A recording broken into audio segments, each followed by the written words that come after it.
या देशाचे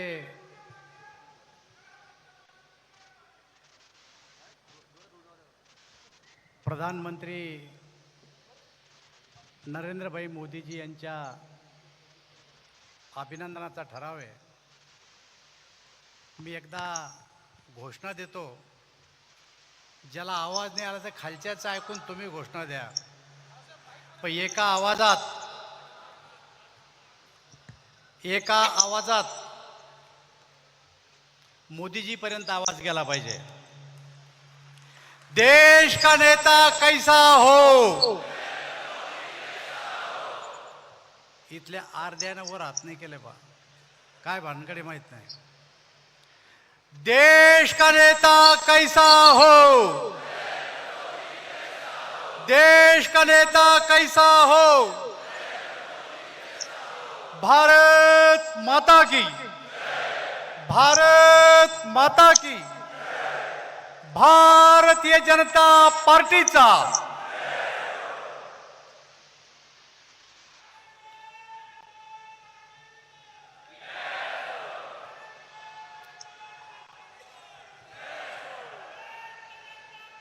भारतीय जनता पक्षाचे नेते आपले राज्याचे अध्यक्ष चंद्रशेखरजी बावनकुळे साहेब, या बैठकीला मार्गदर्शन करण्यासाठी उपस्थित असलेले आपले नेते भूपेंद्रजी यादव साहेब, आपले नेते या ठिकाणी उपस्थित असलेले देवेंद्रजी फडणवीस साहेब, आमचे ज्येष्ठ नेते केंद्रीय मंत्री अश्विनीजी वैष्णव साहेब, पीयूषजी गोयलजी, मुंबईचे अध्यक्ष आशिषजी शेलार, मंचवर उपस्थित असलेले आमचे अन्य सर्व सहकारी पदाधिकारी, केंद्रीय मंत्री आणि या कार्यक्रमाला उपस्थित असलेल्या सर्व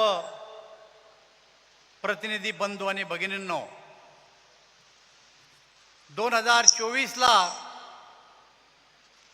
लोकसभेच्या निवडणुका झाल्या आणि या निवडणुकीमध्ये एनडीएला पूर्ण बहुमत मिळून या देशामध्ये 60 वर्षानंतर पुन्हा तिसऱ्यांदा पंतप्रधान होण्याचा बहुमान मोदीजीला मिळाला. भारतीय जनता पक्षाचं सरकार स्थापन झालं. याबद्दल ही कार्यकारिणी त्यांचं अभिनंदन करते. आपल्याला माहिती आहे की 2014च्या अगोदर या देशामध्ये काँग्रेसचं सरकार होतं, यूपीएचं सरकार होतं. मनमोहन सिंग या सरकारचे प्रधानमंत्री होते. पण त्या काळामध्ये 10 वर्षामध्ये आपल्या देशाची जी प्रतिमा होती, त्या देश भ्रष्टाचारी देश आहे. हा देश अविकसित देश आहे. या देशाची अर्थव्यवस्था खराब आहे. या देशाला नेता नाही, या देशाला नेतृत्व नाही,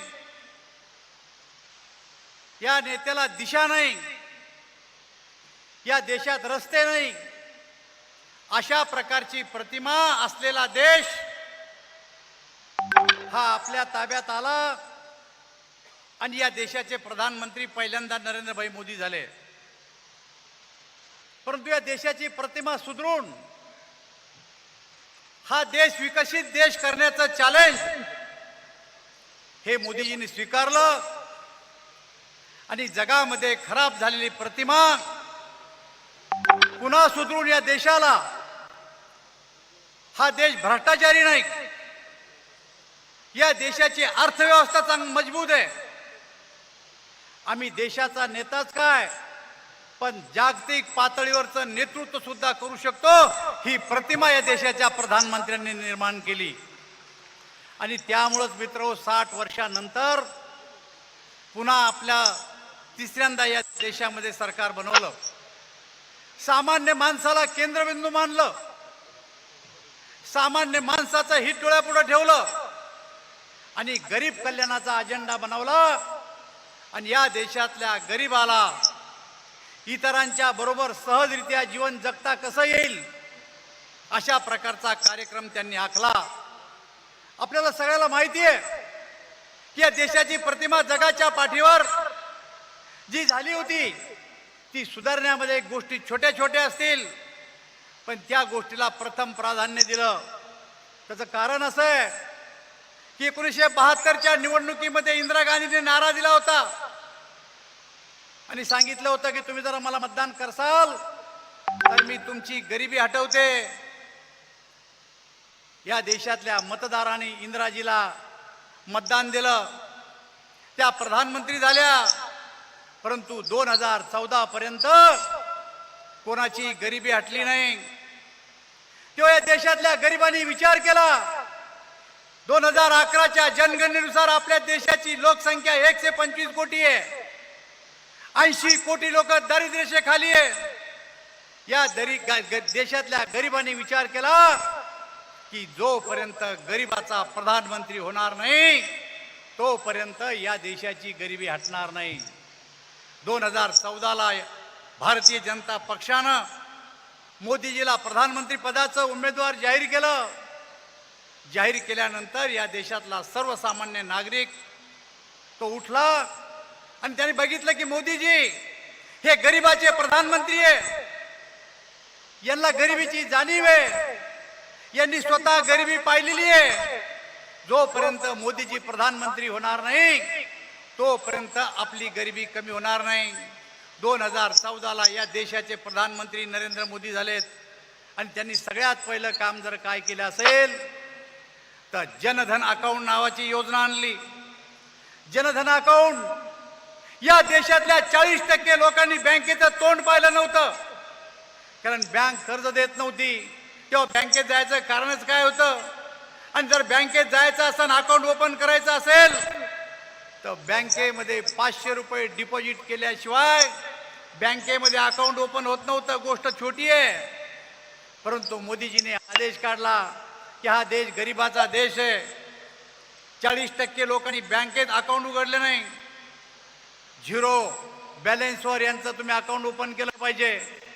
या देशातल्या 50 कोटी लोकांचे झिरो बॅलन्सवर अकाउंट उघडले आणि मला आपल्याला सांगायला आनंद होतो की त्यापैकी 50% महिला या अकाउंट ओपनिंग मध्ये होत्या.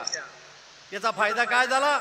तर याचा फायदा कोरोनाच्या काळात आपल्या लक्षात आला असेल की एक माणूस दुसऱ्याला भेटू शकत नव्हता, दुसऱ्याच्या ठिकाणी आपण जाऊ शकत नव्हतो.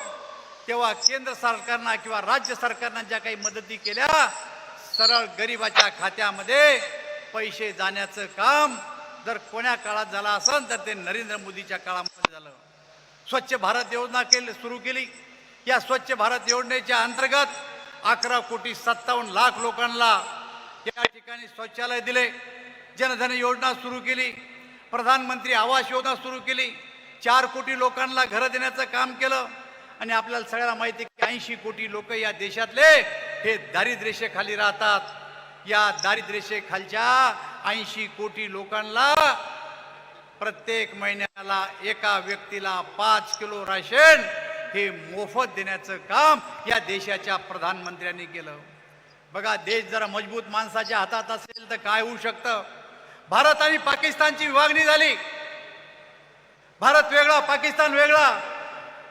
पण आपण पाहता की पाकिस्तानची राजकीय परिस्थिती काय आहे, सामाजिक परिस्थिती काय आहे, आर्थिक परिस्थिती काय आहे. आपण पाहिलं असं रमजानच्या महिन्यामध्ये गव्हाच्या ट्रकच्या एक बॅगीचे 1 किलोच्या बॅगी आणल्या गव्हाच्या पिठाच्या. लोक चेंगरलेत, मृत्युमुखी पडले आणि 250 रुपयाला 1 किलोची बॅग पाकिस्तानामध्ये विकल्या गेली. आपल्या देशाचा दुसरा तुकडा आहे 250 रुपये किलो गहू विकला जातो आणि आपल्या देशामध्ये 80 कोटी लोकांना मोफत 5 किलो गहू एका महिन्याला दिला जातो. ह्या दोन्ही देशातला फरक आपण लक्षात घेतला पाहिजे. मला आपल्याला सांगायला आनंद वाटतो की उज्ज्वला गॅस सारखी योजना 10 कोटी 33 लाख लोकांना आपल्या देशामध्ये मोफत गॅस कनेक्शन दिले गेले. मोदीजीने आवाहन केलं की ज्याला स्वतःला क्षमता आहे अशा लोकांनी गॅसची सबसिडी सोडली पाहिजे. आपल्या देशातल्या लोकांनी मोदीजीच्या बोलण्यावर भरोसा ठेवला, स्वतः सबसिडी सोडली आणि जी सबसिडी वाचली ती आपल्या बजेटमध्ये न टाकता या गरिबाच्या गॅस देण्याच्या सबसिडीमध्ये ती टाकली. त्याला उज्ज्वला गॅस योजनेखाली ही योजना आपण राबवल्या गेली. हर घर जल अशा प्रकारची योजना मोदीजीने आणली आणि 14 कोटी 97 लाख लोकांना नळापर्यंत हे पाणी पोहोचवलं. आणि आपल्याला माहिती आहे की हा भारत कृषी प्रधान देश आहे. या देशामध्ये शेतकरी जास्त आहेत आणि अशा शेतकऱ्याला काहीतरी सरकारच्या वतीनं दिलासा दिला पाहिजे म्हणून प्रत्येक शेतकऱ्याच्या खात्यामध्ये केंद्र सरकारने 6,000 रुपये आणि महाराष्ट्र सरकारने 6,000 रुपये 12,000 रुपये आपल्या शेतकऱ्याच्या खात्यामध्ये टाकण्याचं काम सुद्धा आपल्या सरकारने केलं आहे. एवढ्या लोकउपयोगी घोषणा केल्याच्या नंतर सुद्धा 2024च्या ज्या निवडणुका आल्या या निवडणुकीमध्ये विरोधी पक्षांनी विचार केला की जर अशा प्रकारच्या गरिबासाठी योजना मोदीजीने आणल्या तर 2024च्या निवडणुकीमध्ये आपल्याला हे मतदान करणार नाहीत. आणि सारे राजकीय पक्ष एकत्र आलेत आणि मोदीचा मुकाबला करायला लागले. या देशाचे प्रधानमंत्री फक्त मोदी नाही, या देशाचे प्रधानमंत्री कोण? तर आम्ही त्यांना प्रत्येक वेळेस प्रश्न विचारला, सभेतून प्रश्न विचारला की आता आम्ही विचारतो तुम्हाला की तुम्ही सर्व एवढे एकत्र आले पण या देशाचा प्रधानमंत्री तुमचा कोण?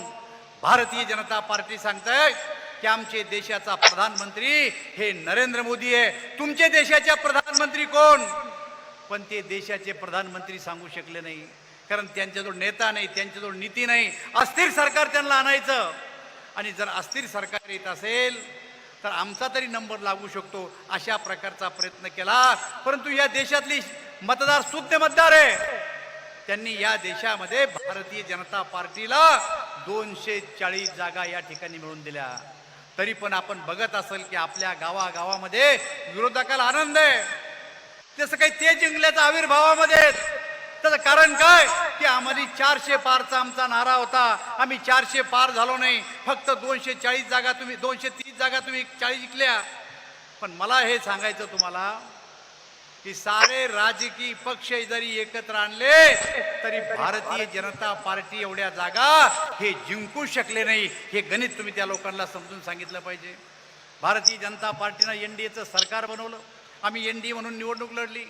परंतु आज आम्ही या देशामध्ये मजबूत असं मोदीजीच्या नेतृत्वामध्ये आम्ही सरकार बनवलं. आपल्याला माहिती आहे की हे सरकार मोदीच्या नेतृत्वात बनवलं.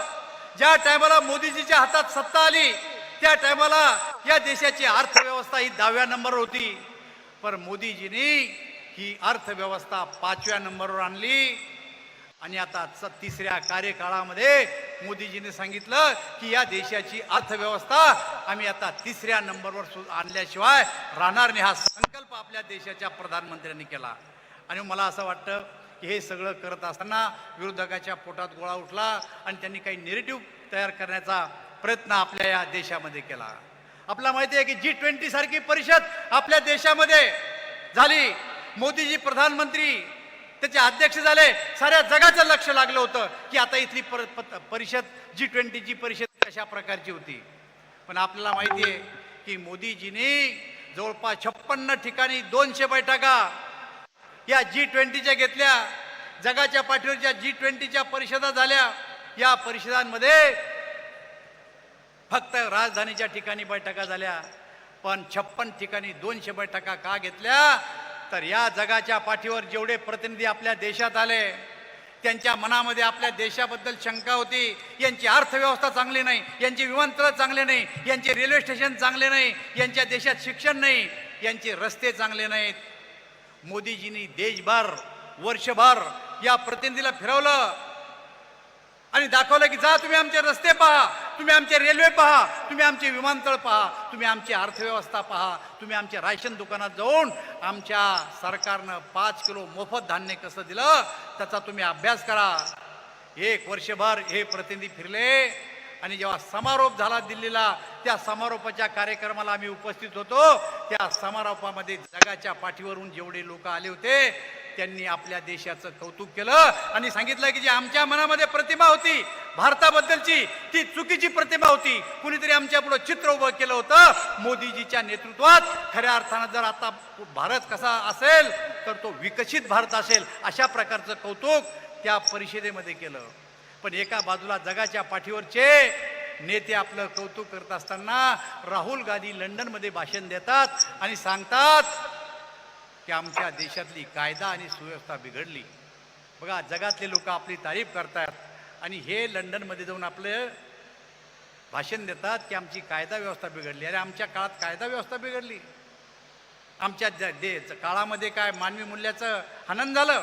अरे खरा आनंद झाला असं, खरी कायदा व्यवस्था केव्हा बिघडली होती? जेव्हा तुम्ही या देशामध्ये आणीबाणी आणली. त्या टायमाला आणीबाणी आणली, सारे विरोधी पक्ष तुम्ही जेलात टाकलेत. जेलात असलेले नेते त्यांच्या घरी मृत्यू झाला, त्यांना तुम्ही सुट्टी दिली नाही. राजनाथ सिंगाचा इंटरव्ह्यू तुम्ही परवा पाहिला असाल. राजनाथ सिंगाची आई वारली असताना सुद्धा भेटायला किंवा अंत्यविधीला जायला त्यांनी परवानगी दिली नाही. माझ्या जिल्ह्यामध्ये एक माजी आमदार बापूसाहेब सोळंके होते, त्यांची पत्नी वारली. त्याही टायमाला यांनी जेलमधून त्यांच्या पत्नीच्या अंत्यविधीला जायला यांच्या काळामध्ये परवानगी दिली नाही. असं काँग्रेसचा काळ होता, पण तो विसरून गेला आणि आता आपल्यावर टीका टिप्पणी करतात. या निवडणुकीमध्ये त्यांना कुठल्याही प्रकारचा मुद्दा नसताना त्यांनी एक मुद्दा उपस्थित केला आणि काय सांगितलं की मोदीजींना नारा दिला 400 पार. जर काय भारतीय जनता पक्षानं 400, जर भारतीय जनता पार्टीनं 400 सीट जिंकले तर संविधान बदलल्याशिवाय राहणार नाही. मी तुम्हाला सांगू इच्छितो की भारतीय जनता पार्टीनं अनेक वेळेस सांगितलं की आम्ही संविधान बदलणार नाही. मोदीजींना सभागृहात सांगितलं, जाहीर सभेत सांगितलं, अमित भाईंना सांगितलं, आमच्या साऱ्या नेतृत्वानं सांगितलं. पण तू एक खोटं बोल पण रेटून बोल, अशा प्रकारचा त्यांनी प्रयत्न केला. मी तुम्हाला सांगू इच्छितो केशवानंद भारती खटल्यामध्ये सुप्रीम कोर्टानं निकाल दिलेला आहे 1973ला की भारतीय राज्यघटनेचा जो मूळ ढाचा आहे तो कोणालाही बदलता येणार नाही. असं असताना सुद्धा यांनी बाबासाहेबाची घटना बदलणार आहे अशा प्रकारचा प्रचार केला. मी काँग्रेसला विचारू इच्छितो, अरे बाबासाहेबाचा एवढा कळवळा तुम्हाला आहे तर बाबासाहेब 1952ला उत्तर मुंबईतून उभे राहिले आणि उत्तर मुंबईतून उभे राहिल्याच्या नंतर बाबासाहेबाच्या विरुद्ध तुम्ही काँग्रेसचा उमेदवार उभा केला आणि काँग्रेसचा उमेदवार उभा करून त्या ठिकाणी बाबासाहेबाचा पराभव केला. ज्या बाबासाहेबांनी घटना लिहिली त्या बाबासाहेबाबद्दल जर तुम्हाला आदर होता तर बाबासाहेबाला तुम्ही लोकसभेमध्ये येण्यापासून का रोखलं? 1954 साली बाबासाहेब भंडाऱ्यामधून उभे राहिले आणि बाबासाहेब जेव्हा उभे राहिले तेव्हा बाबासाहेबाच्या विरोधात नारायण सदोबा नावाचा त्यांचा पीए हे आम्हाला सांगतात की आम्ही पक्ष फोडले.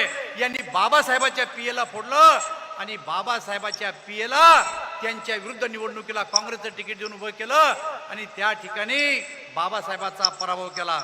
मला असं वाटतं की बाबासाहेबाबद्दल जर यांना एवढी आत्मीयता होती तर यांनी या बाबासाहेबांना दुसऱ्यांदा या ठिकाणी का रोखलं? आणि म्हणून मी आपल्याला सांगू इच्छितो की मित्रहो, आता लोकसभेच्या निवडणुका झाल्या, आपलं सरकार आलं, मोदीजी तिसऱ्यांदा प्रधानमंत्री झाले, पण आता विधानसभेच्या निवडणुका आहेत. या विधानसभेच्या निवडणुकीला आपल्याला सामोरं जायचं आहे. आता निवडणुकीच्या तयारीला सारेच राजकीय पक्ष लागलेले आहेत.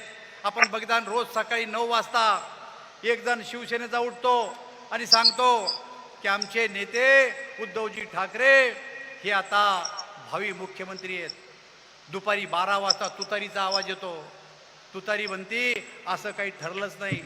संध्याकाळी 6 वाजता काँग्रेसचा ढोल येतो की नाही आम्ही जे ठरवू तेच होईल, तुम्ही दोघं जे म्हणता ते खोटं आहे. अशा प्रकारचं आता राज्यामध्ये राजकारण चाललं. या सगळ्या गोष्टीला सामोरं जाऊन आजच्या बैठकीत आपण खूनगाठ बांधून सगळ्यांना जायचं आहे की येणारी विधानसभेची निवडणूक ही आपल्याला जिंकायची आहे. अशी खूनगाठ बांधून आज या बैठकीतून जा आणि मोदीजींनी हा जो काही मोदीजी तिसऱ्यांदा जे प्रधानमंत्री झाले, हा प्रस्ताव मी तुमच्या समोर ठेवतो. धन्यवाद. रावसाहेब, धन्यवाद रावसाहेब.